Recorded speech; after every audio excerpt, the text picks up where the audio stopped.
Bonjour et bienvenue sur notre chaîne intitulée Un jour, un verset, un message. Vous aimez la parole de Dieu, vous appréciez notre travail. Merci de vous abonner afin de soutenir notre page. Merci de liker et partager afin que la parole de Dieu se répande partout dans le monde. Que Dieu vous bénisse.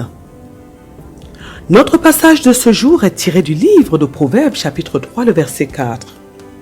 La Bible nous dit « Ne te fatigue pas à acquérir la richesse, n'y applique pas à ton intelligence. » Dans notre passage d'aujourd'hui, notre Dieu nous dit de ne pas épuiser notre énergie, de ne pas passer notre temps à travailler afin d'acquérir la richesse. De même, il nous dit que ce n'est pas notre manière de comprendre les choses qui nous aidera à obtenir cette richesse. En effet, c'est Dieu qui bénit, c'est de Dieu que vient la bénédiction. Le Seigneur nous dit que pendant que les hommes gagnent leur pain dans la douleur, lui, notre Père, nous donne ce dont nous avons besoin pendant notre sommeil. Alors, nous devons nous appuyer sur lui, sur Dieu, pour recevoir la richesse. Nous verrons donc à travers ce passage pourquoi est-ce que Dieu nous dit que nous n'avons pas besoin de nous fatiguer pour acquérir la richesse ni d'utiliser notre intelligence. Notre passage précédent était tiré du livre de Proverbes chapitre 10, le verset 22. Nous avons vu à travers ce passage pourquoi il est avantageux pour nous que ce soit Dieu qui nous bénisse. Nous avons vu également pourquoi nous ne devons pas suivre le diable, pourquoi nous ne devons pas suivre les mauvaises voies pour entrer dans notre bénédiction. La Bible nous dit dans le livre de Jérémie chapitre 29, le verset 11, que Dieu a formé pour nous des projets de paix et non de malheur. Nous avons dit que la paix dans la Bible représente aussi le bonheur, ce qui veut dire que si Dieu a formé pour nous des projets de paix, il a donc formé pour nous des projets de bonheur. Nous avons pris donc le livre de Jean chapitre 10 verset 10 qui nous dit que Jésus-Christ est venu afin que nous ayons la vie et que nous soyons dans l'abondance. Le bonheur, c'est l'abondance, parce que celui qui est dans le manque n'a pas de paix, il est soucieux, il n'est pas heureux ni épanoui. Nous avons dit que nous devons déclarer ces paroles-ci. Je décrète, je déclare et établis sur ma vie que je suis béni et épanoui parce que mon Dieu a formé pour moi des projets de paix et non de malheur pour me donner un avenir et de l'espérance. Je déclare que je suis dans l'abondance tous les jours de ma vie et que je ne connais pas le manque ni la sécheresse. Au nom puissant de Jésus-Christ, Amen. Nous avons dit que nous devons répéter régulièrement ce type de paroles pour asseoir la bénédiction de Dieu dans notre vie. Nous avons dit que lorsque nous parcourons la parole de Dieu, nous nous rendons compte que les hommes qui ont marché avec Dieu n'étaient pas des hommes malheureux, ni des hommes pauvres, ni des hommes qui ont manqué de la bénédiction. Certes, ces hommes avaient des épreuves, mais ils étaient heureux. Ils étaient même heureux au milieu de l'affliction. Nous avons dit que les premiers chrétiens, par exemple, qui ont été persécutés, vivaient heureux parce qu'ils mettaient du moins tout ce qu'ils avaient en commun. Et ils vivaient ensemble dans l'harmonie et la joie parce que le Saint-Esprit était avec eux. Et lorsqu'on les persécutait, ils étaient heureux de participer aux douleurs de leur Seigneur et Sauveur Jésus-Christ. Nous avons dit que les prophètes dans le temps, comme le prophète Élie, le prophète Élisée, le prophète Jérémie, comme le prophète Daniel également, vivaient dans le bonheur parce que Dieu était avec eux et que Dieu prenait soin d'eux. Et malgré la persécution, leur relation avec Dieu les gardait dans la joie et la paix surnaturelle en permanence. Nous avons dit que nous comprenons alors que Dieu veut que nous soyons heureux et que ce bonheur soit éternel, mais que ce bonheur n'est qu'en Dieu lui-même. Et que loin de Dieu, nous ne pouvons pas expérimenter le vrai bonheur, qui est le fait que malgré les persécutions, malgré les difficultés, nous soyons toujours dans la joie surnaturelle, la paix surnaturelle de Dieu. Certes, il peut arriver des hauts et des bas, c'est-à-dire qu'il peut arriver des moments où nous pouvons avoir le moral bas, mais ce sont des moments très rares, parce que la présence de Dieu en nous comble. Nous avons dit que le vrai bonheur vient de Dieu. Et c'est un bonheur qui est de l'ordre du surnaturel, parce que rien ni personne ne peut nous enlever le bonheur que Dieu nous donne, car ce bonheur-là vient de Dieu. Et c'est quelque chose que le roi Salomon a compris. Nous avons dit que le roi Salomon a compris cela. Pourquoi? Il a compris qu'en dehors de Dieu, nous ne pouvons pas expérimenter la bénédiction qui est éternelle. Nous avons dit que par exemple, lorsque Dieu nous donne un conjoint, nous aurons certes des difficultés parce que nous sommes sur la terre, mais nous pouvons être sûrs que ce foyer durera jusqu'à ce que la mort sépare les deux conjoints. Pourquoi? Parce que ce mariage a été initié par Dieu et que Dieu est au milieu de ses enfants. Nous avons dit que toutes choses deviendront pour ce couple, du moins toutes choses viendront pour déstabiliser ce couple, mais parce que Dieu est avec eux, rien ne pourra les renverser. Car ils seront comme cette maison-là qui a été bâtie sur le roc et non sur le sable. Nous avons dit que le Saint-Esprit de Dieu donnera toujours les solutions nécessaires à ce couple afin qu'ils puissent s'en sortir face aux difficultés qu'ils vont rencontrer. Nous avons dit qu'en tant que des enfants de Dieu, c'est Dieu qui nous bénit. Nous vivons désormais pour Dieu. Nous l'avons dit à plusieurs reprises dans les passages précédents. Et parce que nous vivons pour Dieu, parce que nous sommes venus donc représenter Dieu sur la terre, parce que nous sommes ses ambassadeurs, c'est Dieu qui prend soin de nous. Et tout ce que nous sommes, tout ce que nous faisons, tout ce que nous vivons appartient et vient de Dieu. Nous avons dit que c'est la raison pour laquelle nous devons être sereins face aux situations de notre vie. C'est la raison pour laquelle nous devons nous réjouir en tout temps. Nous avons dit que nous devons prendre ces décrets régulièrement. Je déclare, décret établi sur ma vie, que parce que Dieu est mon vrai bonheur, je m'attache à lui davantage tous les jours de ma vie. Je déclare que parce que Dieu me comble de ses hauts bienfaits, ma vie est sereine et pleine de bonheur au nom puissant de Jésus-Christ. Amen. Nous avons donc dit que nous devons prendre régulièrement ce type de décret afin d'asseoir le bonheur de Dieu dans notre vie et que nous soyons toujours dans la paix et la joie surnaturelle de notre Dieu. Mais nous avons également dit que nous devons comprendre que si le roi Salomon précise que c'est la bénédiction de l'Éternel qui enrichit et qui ne la fait suivre d'aucun chagrin, ça veut dire que nous pouvons être bénis par quelqu'un d'autre.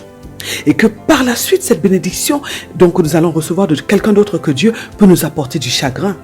Effectivement, nous l'avons dit, nous savons tous que nous sommes dans un monde où deux forces s'affrontent, où deux royaumes s'affrontent, le royaume de Dieu et celui du diable. Effectivement, Dieu peut nous enrichir, mais le diable lui aussi a la possibilité de nous enrichir. Et nous avons dit que lorsque le diable nous donne quelque chose, ce que le diable nous donnera, est quelque chose en fait que Dieu nous a déjà réservé et que le diable va simplement utiliser des mensonges pour nous atteindre en fait et que dans ce qu'il va nous donner, son but sera toujours de nous éloigner de la présence de notre Dieu, de nous éloigner du chemin de notre Dieu. Nous avons dit que certaines personnes qui sont élevées dans la société nous disent que pour atteindre un certain niveau de richesse ou de succès sur la terre, nous devons avoir une alliance, soit avec Dieu, soit avec le diable. Et que le diable lui aussi donne des richesses aux hommes. Il y a beaucoup de personnes, nous l'avons dit, qui ont obtenu ce qu'elles ont du diable, et ceci dans toutes les sphères de la société. Nous avons dit qu'il y a des artistes, des politiciens, des hommes de Dieu qui sont dans ce cas de figure-là. Et que dans tous les secteurs de la société, le diable fait des propositions aux hommes. Il leur promet le monde comme il l'a fait avec Jésus-Christ. Et certains hommes, malheureusement, cèdent à cette tentation. Mais nous avons dit que ce qu'ils ne savent pas, c'est que le diable, contrairement à Dieu, ne donne jamais quelque chose à un homme sans lui réclamer quelque chose en retour. Et que le plus souvent, ce sera son âme et ce sera donc sa vie qui lui sera réclamée. Nous avons dit que nous devrons déclarer ces paroles-ci. Nous devons prendre ce décret-ci. Je déclare, décret établi sur ma vie, que je ne céderai pas aux propositions du diable dans ma vie. Je déclare que je ne tomberai pas dans ces pièges qui ont pour but de m'éloigner de mon Dieu. Je déclare que je n'accepterai pas ces mensonges parce que la vérité de Dieu a rempli mon cœur, est remplie dans mon cœur. Je déclare que je suis éveillé en tout temps au nom puissant de Jésus-Christ. Amen. Nous avons donc dit que nous devons prendre régulièrement ce type de décret afin d'asseoir donc notre fidélité envers notre Dieu dans notre vie et que nous puissions être épargnés donc des pièges de Satan. Nous avons dit qu'une fois que nous appartenons à Dieu, notre Seigneur est responsable de nous et il s'emploie donc à nous éduquer, à nous transformer, à nous rendre meilleurs. Il prend soin de nos besoins et il nous amène à plus d'intimité avec lui. Mais lorsque nous sommes sous la couverture du diable, il fait tout son possible pour nous détruire, pour nous nuire. Son but sera donc de nous amener en enfer avec lui, de nous amener à perdre notre âme, à perdre notre éternité. Et c'est normal parce que nous l'avons dit, Satan ne connaît que la haine, la fureur, la destruction, le mal. C'est cela sa nature. Il remplit notre pensée de mensonges afin de nous garder captifs. Tandis que Dieu nous aime, Dieu nous a créés et il est notre source et il veut notre bien. Nous avons dit que nous comprenons alors que nous avons plus intérêt à recevoir de Dieu notre bénédiction, à recevoir de Dieu notre richesse et non du diable. De plus, nous avons dit que lorsque le diable doit donner quelque chose à un homme, il demandera à cet homme de faire des choses abominables devant Dieu, des choses inhumaines, comme tuer ses enfants ou livrer sa femme ou des membres de sa famille, comme boire du sang humain par exemple. Et nous avons dit que ce sont des choses qui ne sont plus cachées de nos jours. Nous avons dit que la chose que nous avons de plus important dans ce monde est notre vie, ce souffle de vie que Dieu nous a donné. Notre plus grande richesse sur la terre, c'est ce souffle de vie, c'est notre vie. Et cette vie que Dieu nous a donnée gratuitement. Et nous avons dit que si nous n'avons plus cette vie, nous ne pouvons plus vivre sur la terre, nous ne pouvons plus travailler pour nous enrichir. Nous avons dit que le diable veut nous enlever cette vie, il veut que nous puissions vivre dans le chagrin. C'est pourquoi nous devons être très vigilants au quotidien. Dans cette société aujourd'hui où l'amour de l'argent, ne cesse de grandir dans ces sociétés où avoir de l'argent devient une finalité. Nous avons dit que nous devons nous rappeler de ce que le roi Salomon nous dit aujourd'hui, dont on nous dit à travers notre passage précédent, tiré donc du livre de Proverbes, chapitre 10, verset 22, que c'est la bénédiction de l'Éternel qui enrichit et elle ne se fait suivre d'aucun chagrin. Nous avons dit que nous devons prendre ce décret régulièrement. Je déclare, décret est établi sur ma vie, que je ne tombe pas dans l'amour de l'argent. Et si je suis tombé dans l'amour de l'argent, je déclare que mon Dieu m'en délivre au nom puissant de Jésus-Christ. Amen. Mais bien aimés dans le Seigneur Jésus-Christ, nous avons dit que nous devons prendre régulièrement ce décret afin que nous soyons épargnés, afin que l'amour de l'argent ne gagne pas nos cœurs. Nous avons dit que certes, pour obtenir la richesse de Dieu, il fera d'abord en sorte que cette richesse soit remplie en nous. Et ce processus peut prendre beaucoup de temps, mais il vaut mieux pour nous travailler, collaborer avec Dieu, parce que ce qu'il nous donne est durable. Et nous avons donc dit que ce que le diable nous donne est temporaire et ça nous coûte très cher. Nous avons dit qu'à travers notre texte précédent, donc, le roi Salomon nous rappelle que Dieu veut que nous soyons riches. En effet, le roi Salomon lui-même a demandé la sagesse à Dieu et Dieu lui a donné de la richesse en plus, malgré le fait que le roi Salomon était déjà riche par son père David. Mais Dieu a vu que cela était bon et nécessaire parce que la sagesse du pauvre est toujours méprisée. C'est la parole de Dieu elle-même qui nous le dit.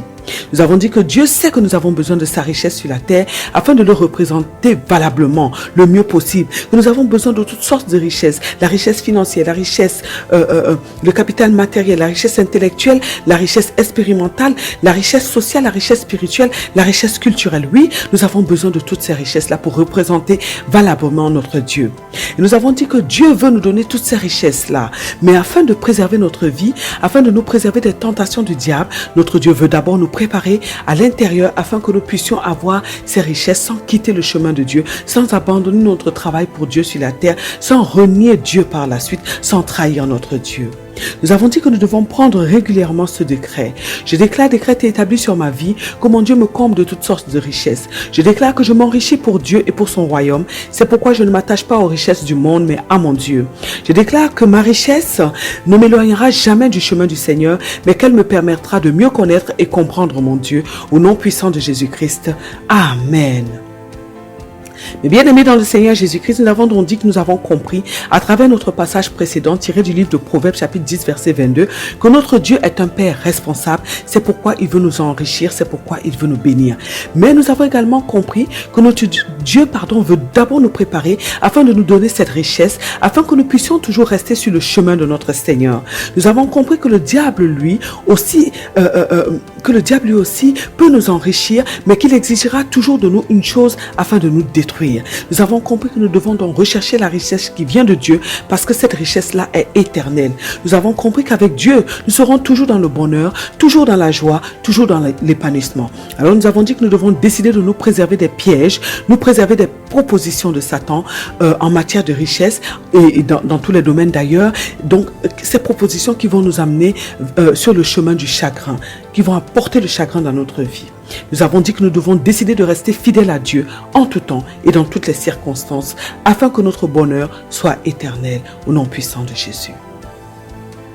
Nous sommes donc aujourd'hui dans le livre de Proverbes chapitre 23, le verset 4. Et nous avons dit que nous verrons à travers ce passage pourquoi Dieu nous dit que nous n'avons pas besoin de nous fatiguer pour acquérir la richesse, ni d'utiliser notre intelligence à cet effet. Nous l'avons dit plusieurs fois, la Bible nous dit que nous vivons désormais pour Dieu et que parce que nous vivons pour Dieu, notre Dieu a la responsabilité de prendre soin de nous. Nous avons dit que notre Dieu est riche et qu'il veut que nous aussi nous soyons riches pour son royaume.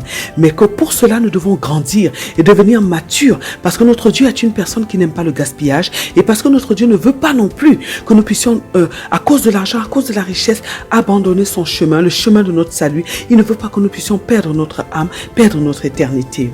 Notre Dieu veut nous donner la richesse, l'abondance, le bonheur, mais il veut que nous soyons aptes à gérer ce qu'il nous donne et que nous ne puissions pas le trahir à cause de ces choses, que nous ne puissions pas utiliser ce qu'il va nous donner pour dominer sur nos frères, pour dominer sur notre prochain. Le Seigneur ne veut pas que ces choses soient à la base de notre chute.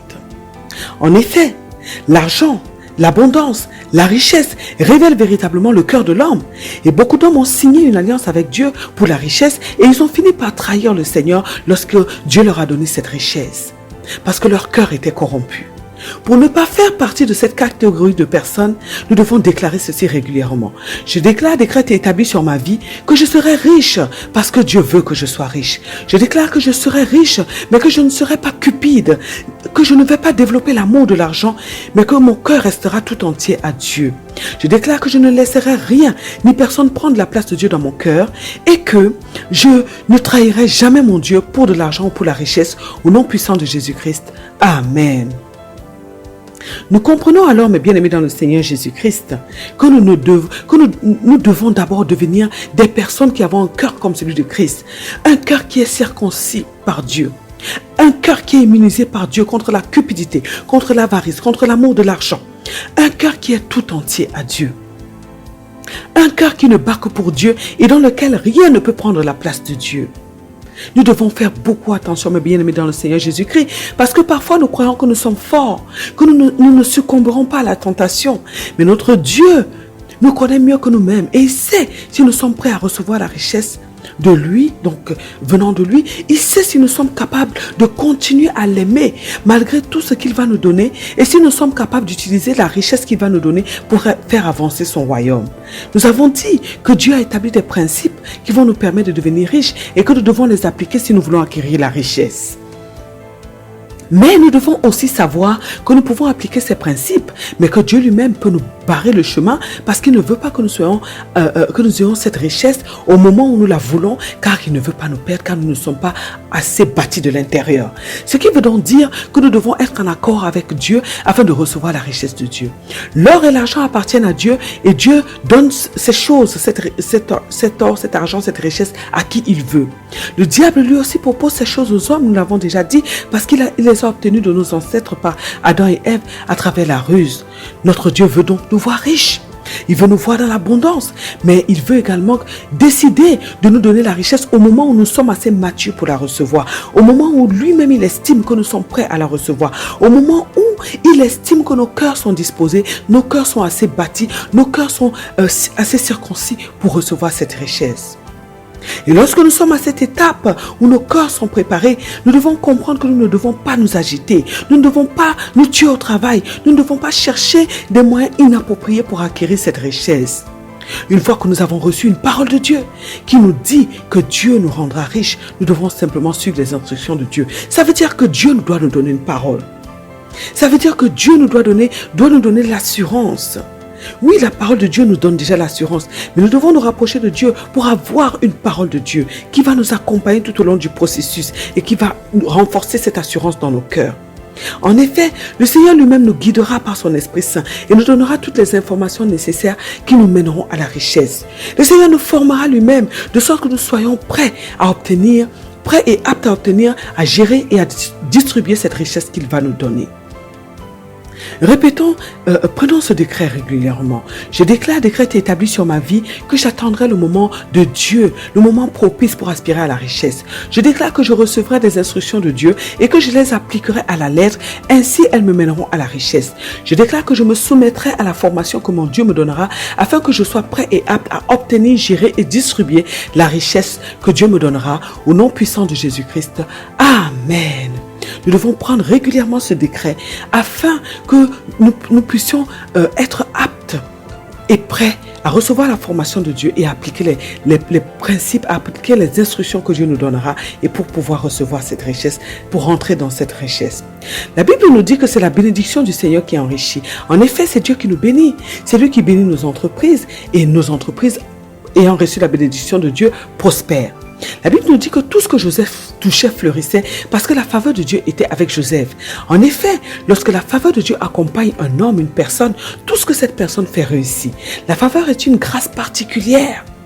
Une personne qui a la faveur de Dieu a un traitement spécial de la part de Dieu. Cette personne est avantagée par Dieu. Et tout ce qu'elle touche, toutes les personnes avec qui elle traite vont lui ouvrir le chemin. La personne qui a la faveur de Dieu va vivre des réclamations divines. C'est-à-dire que Dieu va faire intervenir dans sa vie des choses extraordinaires, des avantages que d'autres personnes n'ont jamais expérimentés. Cette personne recevra par exemple des dons des hommes, des gros contrats, des associés fidèles et loyaux. Cette personne va atteindre son but avec certitude parce que la main de Dieu est sur sa vie. Lorsque Dieu veut nous bénir, sa faveur est sur nous et ce que nous faisons réussit.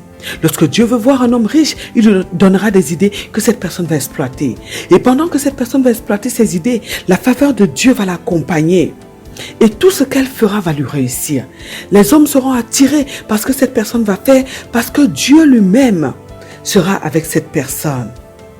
Lorsque nous sommes agréables à Dieu, le Seigneur nous permet de réaliser jusqu'au bout ce que nous commençons. Mais nous devons aussi respecter les principes de Dieu afin que toutes les recommandations ainsi que toutes les recommandations qu'il nous donne. Et dans ce processus, notre obéissance envers Dieu est très très importante parce que Dieu voit ce que nous ne voyons pas. Dieu sait ce que nous ne savons pas. Nous avons dit que le diable ne veut pas du tout nous voir riches et qu'il fera tout son possible pour nous empêcher d'acquérir cette richesse. Aussi, il mettra tout en œuvre pour nous barrer le chemin. Il passera par les hommes pour nous empêcher d'y arriver, mais il essaiera aussi de nous freiner en nous attaquant spirituellement.